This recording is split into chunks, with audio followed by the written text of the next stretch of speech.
Hello, it's Richie Harder here with a video how to do a simple macro in Microsoft Excel. And this is only an introduction because this subject is a big one. There are entire manuals and fact books written on how to do the subject a little more justice. Now, the best way to explain what a macro is that a macro is a mini program that you create within an Excel worksheet.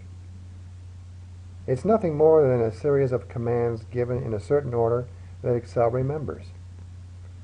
Now imagine a worker on an assembly line given 5 components to assemble in a certain way. Each component has a certain weight, size, color, and so on. That is, they may have different properties.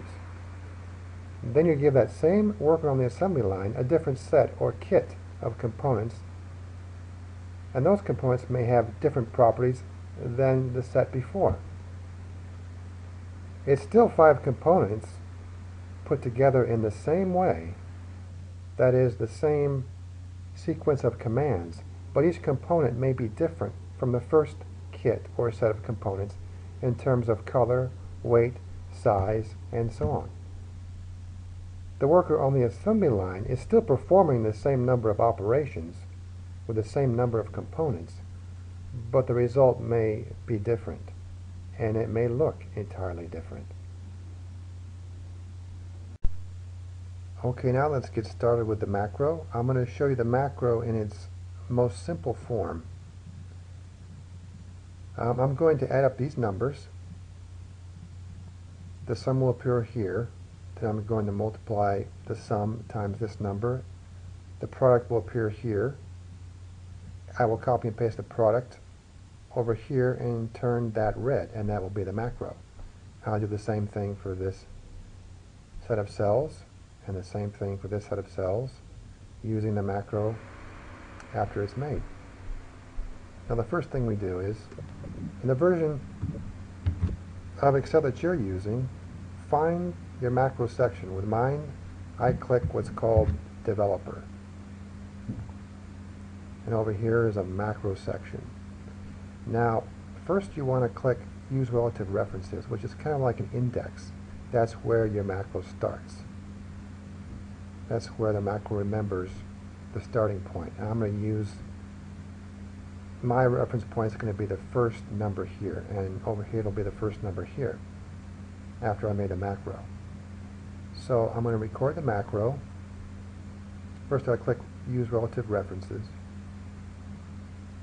Click Record Macro. It gives me the default name of the macro is Macro 8. And I will accept that. You can use any name you want to use. You can also use a shortcut key. I'm not going to do it for this demo, but you can use that. This is going to be a very simple demo. Click OK. And now, as you see, it says stop recording here. That means the macro is being recorded. So I'm going to sum up these numbers. Click Formulas. Click Auto Sum. And you see down here the numbers are going to be summed up. There, 9,278. Next, I'm going to multiply this number times this number. I want the product to appear here, so I click here. Click the Insert Function button. I use the product function. Click OK.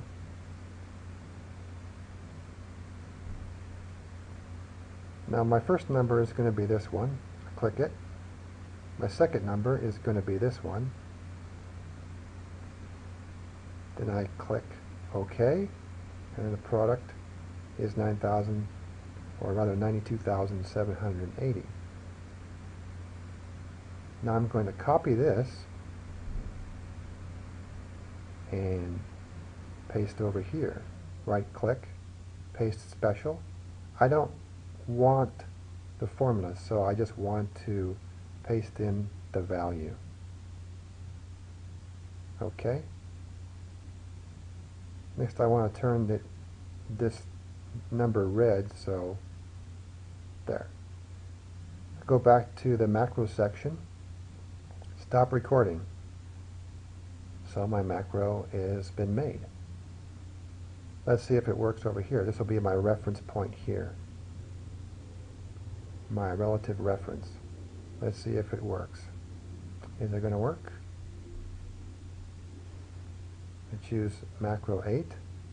Now remember, it's going to sum up these numbers, take the sum times this number, produce a product, copy the product over here and turn it red. Let's see if that works. I'll click run. There, it worked.